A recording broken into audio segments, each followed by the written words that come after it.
Good morning, everyone. It's wonderful to be back in this room. I've had amazing experiences here and many memories here. And I appreciate your presence with me, all my friends. I want to try to review Willy's early years. And to do that, I'm going to start with some information highlighted by two pictures that Francie gave me. This is Willy when he was in gymnasium with his nice Swiss hat and also lighting up a cigarette. We all know that Willy bummed cigarettes until very late in his life. And he was, fortunately, I never smoked, so I never had to give Willy a cigarette, but that's the way it was. He was born in Zurich. He attended the Gymnasium of Mathematics and Natural Sciences in Basel. Hans Ottomeyer told us that yesterday.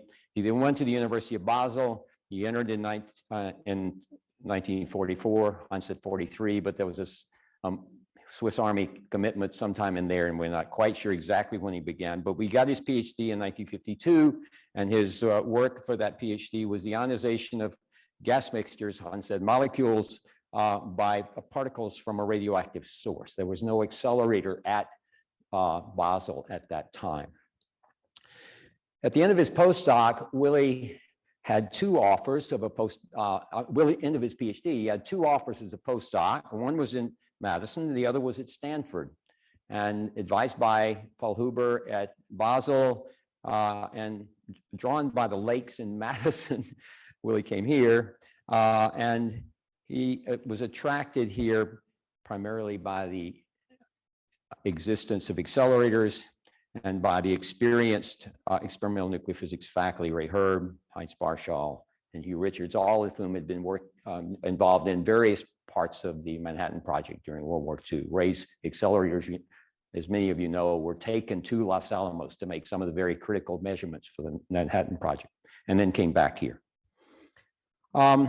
Willy's activities after he got here, he first walked in and greeted Hans Barschall in German and was promptly told, we don't speak German here, we speak only English. Willy was known here for the first few months by the fact that he couldn't communicate orally in English very well. He knew English, but he was known as the mute, he says. But he gradually learned how to speak English, and many of you know he was really masterful at it later. He also, during his year, was largely self-taught in nuclear physics and nuclear reaction theory, especially physics that one could undertake with accelerated beams by just vast time in the library. He taught himself by reading in the library. He also began to collaborate with lots of students. First, Willy learned a lot by doing lots of different kinds of experiments, but it also was really appreciated by the faculty, who then got to spend more time with their families at home while Willy ran graveyard shifts and did other things here. So I learned these things because of the oral history report. It's noted at the bottom of the screen. I think, yeah, the oral history report with David Ziegler of the American Institute of Physics. They, in fact, conduct oral histories with some of the older physicists. And Willy conducted a very long oral history, which Martin Haeberli sent to me. It's about 30 pages of his remembrance of his life and his entire life. So much of I have here, some of the quotations are taken from that oral history. I thought that would be an appropriate thing to do here. What did Willy actually work on here? His biggest research questions were, while he was here, what is the internal structure of the atomic nucleus? How do they actually, how do the protons and neutrons hold together? What are their internal forces? And what's the means of investigating that? Well, by coming here, he was able then to access the accelerators, and you accelerate particles and you watch the shrapnel that comes out. You watch what comes out, and in Willy's words, you learn how the nucleus rings, okay? At some energies, it rings louder than others. You hit resonances and you'll see different features coming out depending on the actual experimental conditions, okay? Since there are probably some here who are not physicists, Poopa asked me to sort of try to introduce some of these ideas of Willy's first experiments. So I have this slide of Cliff Note physics. Cliff Note physics, first let's look at the corner image there. It's the atomic nucleus. The atomic nucleus has a diameter defined by the electron cloud. Oh, that wasn't intended. The electron cloud, which is about 10 to the minus 10 meters. At the very center of that is the atomic nucleus. Protons and neutrons gathered together, tight little ball. Not always a ball, of course. That's about 10 to the minus 15 meters. If you were to think about the relative sizes there, in perspective, if you take the distance from here to the state capital as the diameter of the atom, the electron cloud, the diameter of the nucleus where we are sitting is 1 inch. It's a very small point, if you will, inside of this atom, and already the atom is extremely small. So that's what we deal with as nuclear physicists. Very small point. Not always a point, of course, but it looks like a point to almost everyone but us. The right image here shows electrons and protons and neutrons spinning. They spin, they have their own rotational angular momentum. It's a quantum mechanical property, this spin, and it has magnetic-like properties. These particular elements of an atom spin and they have magnetic moments. So they interact like simple magnets. If you look at the bottom image, I drew this, but we all know it. As kids, we knew it. If you put two bar magnets together with the north poles parallel, they repel. If you flip one of them over, then they attract. This simple vector interaction of magnets is, in fact, the kind of forces that we see within nuclei. Now, I admit to the physicist here, this is a very simplified version, but the basic ideas, I hope, will help us understand. Okay, that's the end of the Cliff Notes. Little was known in Willy's time, just after World War II, about the actual cause of spin. We now know a spin and the features of the magnetism come from the internal structure of the proton and neutron. But that wasn't understood at all at the time Willy was here. And they didn't understand how the spins interacted or how these forces depended on spin. If you think about the way this behaves, let's imagine, I'm looking now at this image on the lower right. Let's imagine that I'm a neutron inside the nucleus, inside this tight little knot in the center. And a proton comes passing by within the nucleus. As that proton comes passing by, I see it. My head turns as I watch it. My head is turning. It has orbital angular momentum. And it's the interaction of the orbital angular momentum, here shown as a blue arrow. It's also an angular momentum object, okay, just like spin. It's the interaction of that orbital angular momentum, designated by L, with the spin angular momentum, shown here down, that gives you two little magnets which attract because of the orientations here. And yet, if I flip the spin of the nucleus over so the black arrow points in the other way, then they repel. There's a spin-orbit interaction inside nuclei, inside the nucleons, inside the nucleus, that one really didn't understand. And it was that really got Willy's attention. So now, how do you probe that? Inside the nucleus, there's a magnet-like spin-orbit coupling, which I've just tried to explain. To investigate this, one needs beams of polarized particles with their spins pointing in the same direction. All of the particles in the beam oriented in the same direction. And then if you can shoot the beam in with one direction, say up, or the other direction, say down, you can begin to understand how these magnetic forces interact inside the nucleus. It's a very direct way to explore this particular part of the nuclear force. Willy's spin physics experiment, as I trained yesterday, spin physics experience, actual experiments began as I explained yesterday, and I learned recently, I didn't know until about 1.5 years ago, was because when he was here, there was a 2-year rule. I don't know who enforced it. I don't know whether it was the Marshall rule or some other departmental rule, but after someone spent 2 years here, they had to leave. There was no automatic hang on, and eventually get a position. So Willy had to leave, and he chose to go to Duke. He didn't feel that there was going to be opportunity back in Europe. Still, that was post-World War, and not enough European institutions had built their faculties and their research programs up that he thought that was an opportunity for him. So he chose to stay in the United States, and he, with his new wife, Heidi, came to North Carolina, worked at Duke, and I knew that Willy had been there, but I asked him about 1.5 years ago, what he had done there. And he pointed out that he'd done his very first polarization experiment there.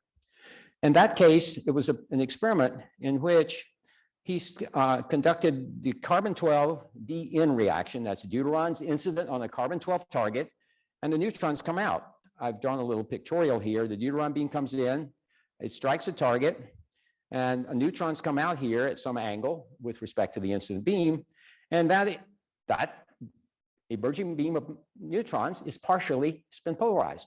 That's a way to make spin polarized beams, but how do you know, how well do you know that they're polarized? Well, you scatter them from a second target, okay? Darn it, sorry. You scatter them from a second carbon target, and then at a different angle, and now the product of those two scattering processes, you measure the polarization from the first, the neutron polarization from the first target and from the second. And that's what you can measure in these double scattering experiments. But I told you the nucleus was a tiny little clump. If you shoot a beam of particles, about 1 in a million can scatter. You hit that neutron beam that's coming out on another target, that's 1 in a million times 1 in a million. That's 1 in, what is it, trillion? You don't get a very high count rate, all right? The counting rates are very, very small. And the problems arise because neutrons are produced not just in the direction of the second target, but all around. And neutrons scatter from the walls. It's really hard. You've got enormous experimental backgrounds. Willy said to me about 1.5 years ago, it was the hardest experiment I had ever attempted up until that time. So he began to think how to do these things differently. This was 1956. He came back to Madison to accept his assistant professorship position here. And after that, began for a while working here. Let me see. There. Working here on creating directly a beam of spin polarized particles. So he had many friends in Switzerland and in Germany. In 1960, there was the first International Polarization Conference. People were thinking about how to do this, and that was being done. The activities were actively underway in Germany and in Switzerland, and even here in the United States, to make spin polarized beams of particles by various ways. Willy had lots of friends in that community and tried very hard to learn how this was done. And by 1964, he was here in Madison, and he, following that of his friends, he made the first device here in Madison in which he could produce a spin polarized beam. They had an atomic, let me see if I can get my cursor over the, where's the cursor? There's the cursor. They make an atomic beam by having inhomogeneous magnetic fields, and they could focus atoms of a particular atomic spin polarization. That meant both the electron and the nucleus were spin polarized, pointing, say, in one direction, to the same direction. And then they directed that at a target, oh shoot. They directed that at a target here, or an ionizer, with an electrons ionizing those atoms, those spin polarized atoms. And then they accelerated them, okay? And the first production of spin polarized hydrogen and D negative ions was what the goal was, because the tandem accelerator here, which at that time was relatively new, had only been here since 1959, has a terminal which is positive. To get beams accelerated in that, you have to accelerate negative ions to the terminal where they interact with some substance in the terminal. You remember hydrogen has 2 electrons. So now this substance in the terminal has to strip off those electrons, and you then get a second stage of acceleration coming out the other side. So the beams here had to be negative, not positive. The beams coming out of this initial ionization process were positive. So how do you make them negative? Willy passed those beams. Willy and Willy Haeberli, Pierre Exterman, and Peter had already come here as a graduate student. He said he worked on this project for the first couple of years he was here, 2 or 3, I can't remember Peter, but he was a young graduate student and became involved in this development process. And what one did is you provide a magnetic field over the ionization region that establishes the quantization axis, and then you provide this accelerated, shoot this accelerated beam from the ion source through a thin carbon foil. And he picked up 2 electrons. And they could measure the polarization of that beam by then having 2 detectors. And you measure the ratio of talents in those 2 detectors as you rotate the magnetic field at the point of ionization, back here where you actually made the original positive ions. And it showed that you could, in fact, even with the addition of these 2 electrons in this carbon foil, could maintain that polarization. And this is the plot of that polarization as a ratio of the counts in the up and back detectors. The detector here and the detector here. Oh, this is a very sensitive screen. I'm sorry. Okay, I've got to go back there. All right. So now we have a negative spin polarized beam, and we have to accelerate it in the accelerator. Remember, this was 1964. Within a year, 1964, within a year, Willy Haeberli, Willy Haeberli, Pierre Exterman, Peter Schwant, and now I guess I don't see Tom Yule here yet, but this beam was then accelerated through the accelerator. You go through the accelerator, the original tandem accelerator has a gas stripper. So the negative beam comes in, strikes 1 atom, strips off 1 electron, strikes the second atom, strips off the second electron, and out comes a positive beam, and you get a second stage of acceleration. But when they did that, and if you look at this diagram here, there's a direction of the spin axis orientation established by the magnetic field back at the ionizer. And you can rotate that by simply rotating the magnetic field at the ionizer. So you can look at the left-right count rate here that was scattering from a helium-3 target, a left-right count rate here as a function of the angle of rotation of the magnetic field back at the ionizer. And that goes on right here, all right? And here's the plot, except that the first plot with the gas stripper gave these 2 points and this point. That polarization was much less than had been observed in the beam as it entered the accelerator. Willy thought, I don't know who came up with the idea, Peter, but the collected group of you realized that, aha, it takes time from the first interaction with the first gas atom in the accelerator terminal to the second. And during that time, the nuclear spin is influenced by the electron spin that's on the atom during that interval. And that spin then is rotated in the magnetic field produced by the electron that's around the outside. What's the solution? Replace the gas stripper with a thin foil. Then the 2 collisions that go from positive to negative happen so fast that the nucleus doesn't have time to rotate. And lo and behold, when they put the gas strip, replace the gas stripper in the terminal with a foil stripper, they get full polarization. The polarization coming out was in fact 45%, which was near the maximum for the systems that they had produced with the atomic beam system. And they also got beams which were 10 to 20 picoamperes. This is what I referred to yesterday when I said I could have done my entire experiment in 1 day with better precision. All right. Very soon after achieving this, experiments started. Peter was taking data, Roy Morrow was taking data, Tom Yule was taking data. And Tom and Willy demonstrated spin orbit coupling.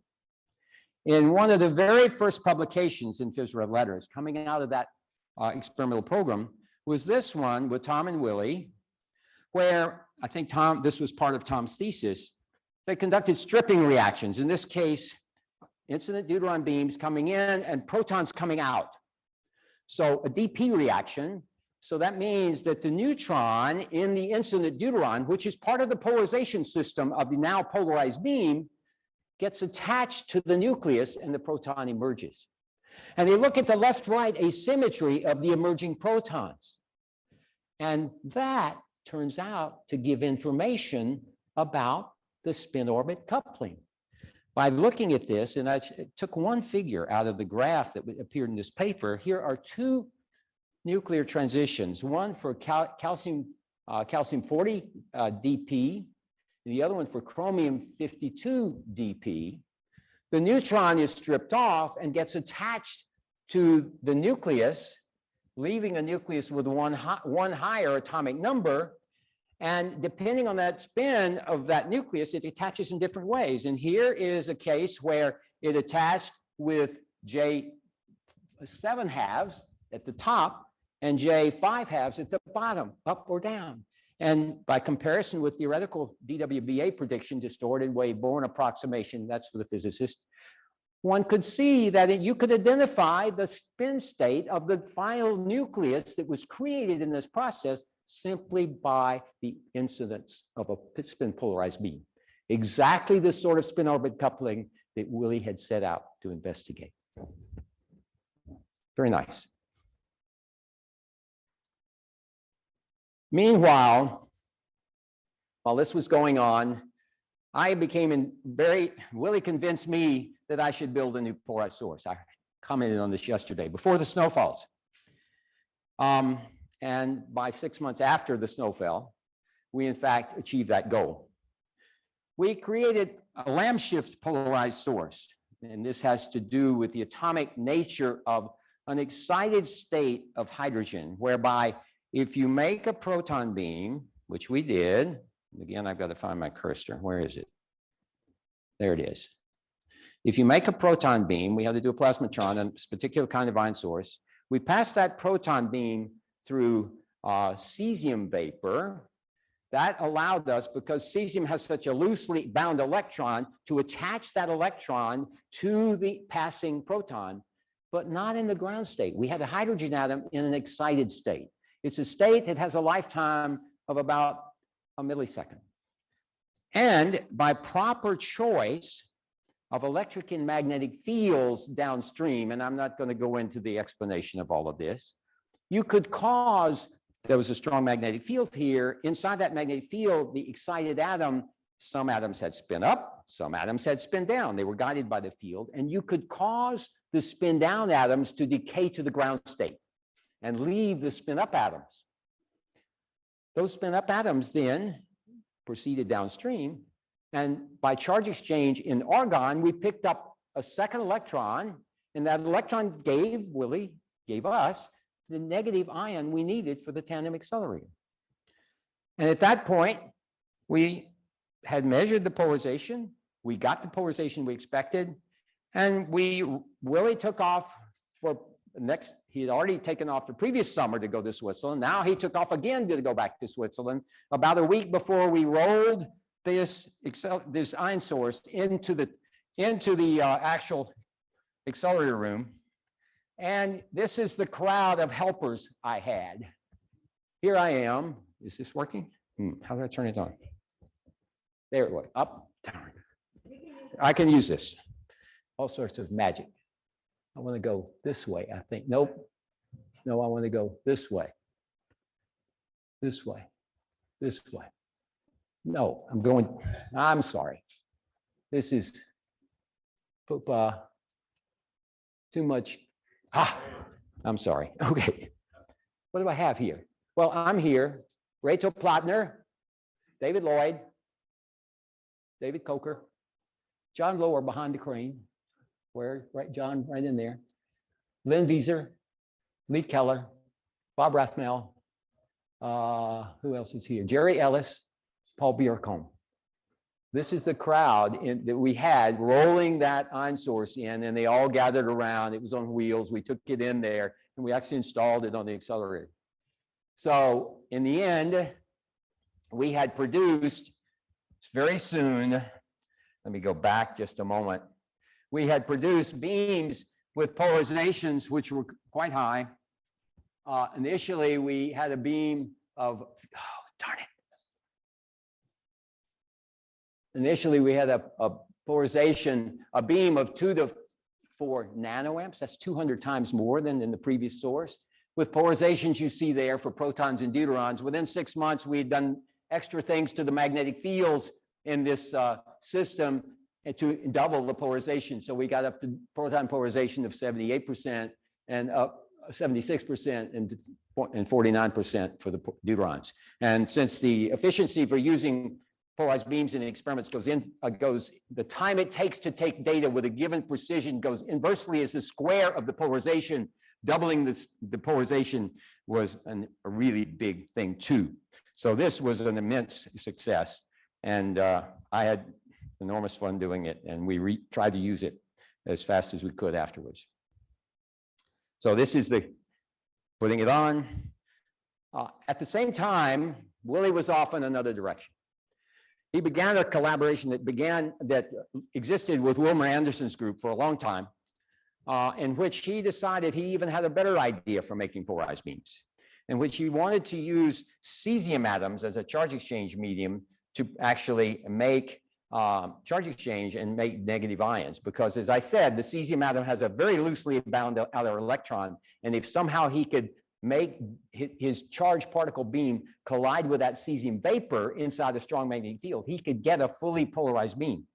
So to know that, he had to go start making these atomic beam measurements. So he struck up the collaboration with Wilmer Anderson, and they actually built a system down the hall and from where we were, David and David Lloyd, Paul Bjorkholm, Willy, Wilmer Anderson, and Fred Schlachter, and they actually started making the very detailed atomic physics charge exchange measurements. And that went on while all the other stuff was going on. Meanwhile, as we were using the polarized source, I had a friend, Steve Baker from Rice University. He was a postdoc there and then became a professor at Rice. He subsequently had a graduate student named Diana McSherry. Diana McSherry, Steve had a polarized target. The person who developed that at Rice, it was making metastability atomic pumping, making a metastable state in the helium atom, and they could polarize helium-3. And Steve Baker and Diana brought here to the lab downstairs a bulb in which they had helium with windows on the top and bottom and left and right, so that an incident beam on this target passing through, a polarized beam, could interact with the polarized gas, the polarized helium, and could actually look at the particles coming out the side windows here in this device. The pressure inside that cell was about 1/10 of an atmosphere. And in fact, we were able to distinguish with about 1/10 of a nanoamp, about a 10% polarization of the target and about 1/2 nanoamp of beam on target running for 48 hours. We were able to take 2 points here and show that we could distinguish between various ambiguities in the phase shifts of p helium-3 scattering. It's the first experiment that I know that was done here with a polarized beam and a polarized target, and that occurred in 1968. About that time also, Willy was becoming the guru for how to make polarized beams of all sorts. He published what I still consider the Bible for making polarized source devices here. That came out in 1968. My copy of it, which was a pre-publication copy, is in tatters. I've still got it. It's lying in pieces in my office at home. He and Heinz also prepared the 1970 polarization conference here. I was in fact here in town helping them as an assistant, just try to organize that conference when the bombing went off in Sterling Hall. It was a wonderful conference, but we didn't get to show off this spectacular lab with its facilities. It happened 2 weeks after the bombing of Sterling Hall, which was a tragic. Later on, while Sterling was now in shambles or being reassembled here, Jay Davis and others were involved. Rachel Plattner left and went to Berkeley, and while there, he and Andy Bacher did theoretical analysis of Peter Schwantz and my p helium-4 data, These are plots of polarization, analyzing power versus energy for P helium-4 scattering. And that analysis was able to convince them that there were absolute points where the analyzing power, if I scatter a beam of protons, unpolarized protons from helium-4 at this angle in energy, at that angle in energy, and that angle in energy, there is an absolute one for the analyzing power. It is a, if you will, a calibration point to make darn sure you know what your polarization is. And this was one of the first times that we really knew how to measure the polarization for proton beams. A few years later, after Stirling Hull had been reassembled and Willy was back in business, indeed, he made a cesium beam. He knew the cross sections now. That cesium beam at about 20 or 30 kilovolts was accelerated through cesium vapor to make neutral cesium.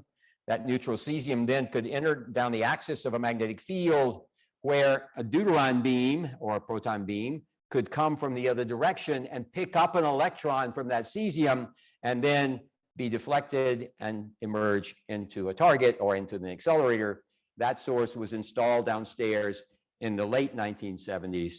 And amazingly, its beam current again went up by about a factor of 200, and the polarization was extremely high. This was absolutely the best polarized source that ever existed in terms of actual beam intensity and polarization at the time. Willy was recognized for this body of work in 1979 by being awarded, he was a co-awardee of the Tom W. Bonner Prize. This is the esteemed neutron physicist to whom that Rice conference was dedicated, where I showed Willy's slides initially in 1963. The citation for this award was for their unusual contributions to the development and use of ion sources for charged particle accelerators in both basic physics and applied fields. Roy Middleton's sources made heavy ion beams, negative beams. Willy's, of course, made polarized beams.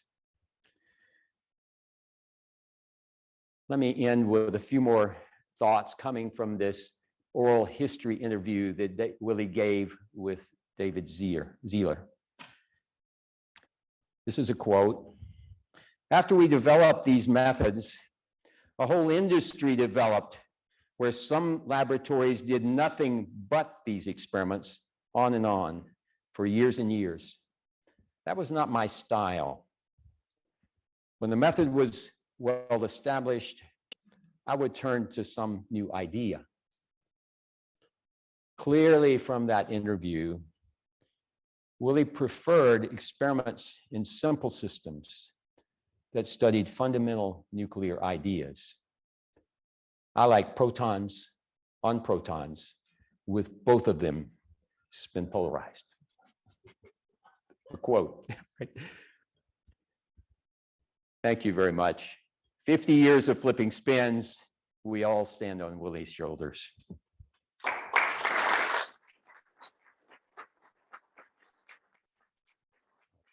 Thank you.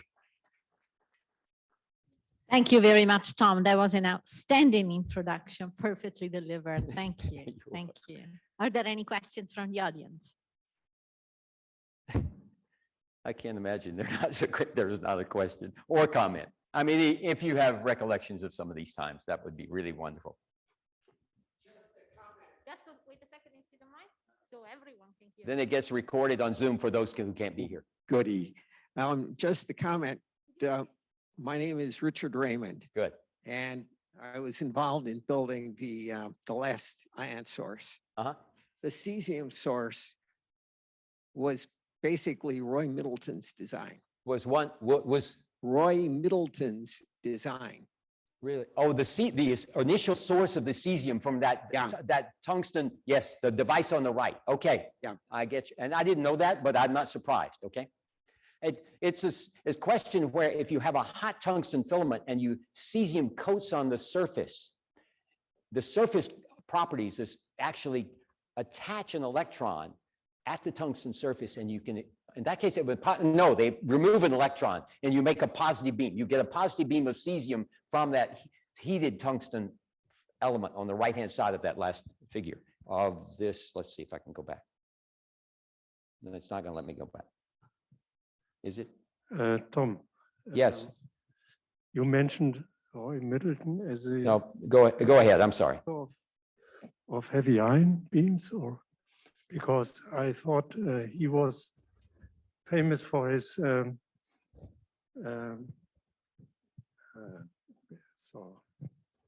Roy Middleton? Yeah. Roy Middleton, as I understand it, he was at the University of Pennsylvania. And the physicists there were interested in heavy ion interactions.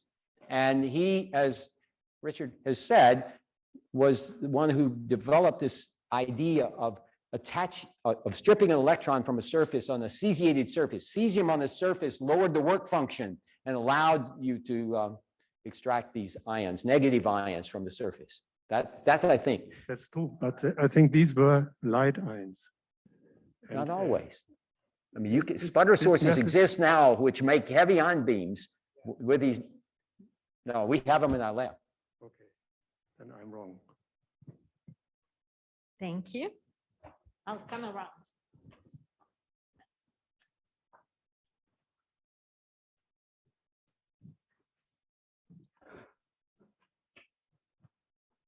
Oh, thanks. This is Jim Sawinski. Hi, So- Jim. Hi, Tom. So just after what you ended with basically Richard's measurements of the source, that was in the blue room. Yes, And right after that, we were going to then install it downstairs for the Yes, TAM. yes. We realized that we would have an opportunity to take the atomic beam source and do internal target. So you showed the first polarized helium-3 target. We actually put a glass cell at the high energy end of the accelerator Okay, and shot the atomic beam in yes. and measured that it was still polarized. And that's a prelude to things we'll hear later. I had a slide like that. In fact, I had it and I interrupt you a decided moment, not Tom? to do it because, Tom, yes. Can you stop a moment? We just learned from Zoom that people are now hearing the question, so I'm asking you to repeat the question before answering Oh. it. The first question from Richard Raymond had to do with, yeah, not a question so much, but a comment that pointed out that in the source, the cesium source, the latter version of the source, the actual cesium beam was made by a device whose idea really came from Roy Middleton, who was the co-winner of the Bonner Prize.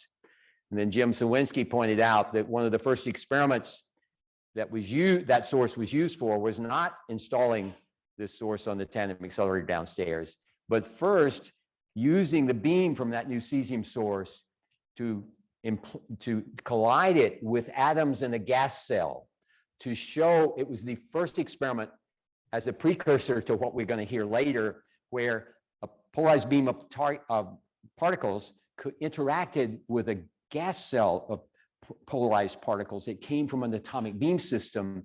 I think Hilton Glavish was involved in that experiment, if I recall, Jim. I don't remember the other people. I had a slide here, but I took it out because I thought that wasn't going to be my bailiwick for this time period.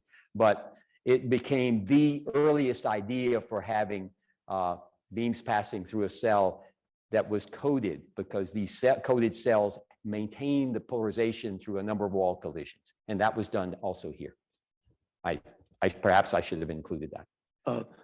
David Lloyd, when Willie loaned Paul Bjarkholm and I to Anderson to do those cesium measurements, I was a little annoyed because I was doing that on top of my thesis stuff.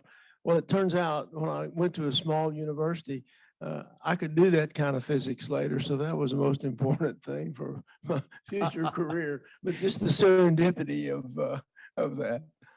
So could people on Zoom, David Lloyd, who was a student involved in the charge exchange measurements with cesium and with Wilmer Anderson and Paul Bjarkholm, David commented that turned out to be for him in later parts of his career in San Angelo, Texas, at San Angelo State. Is that the name?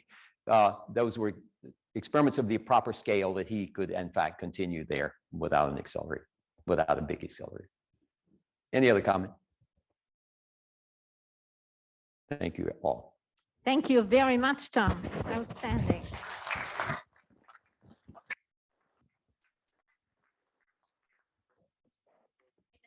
Opposite than I do.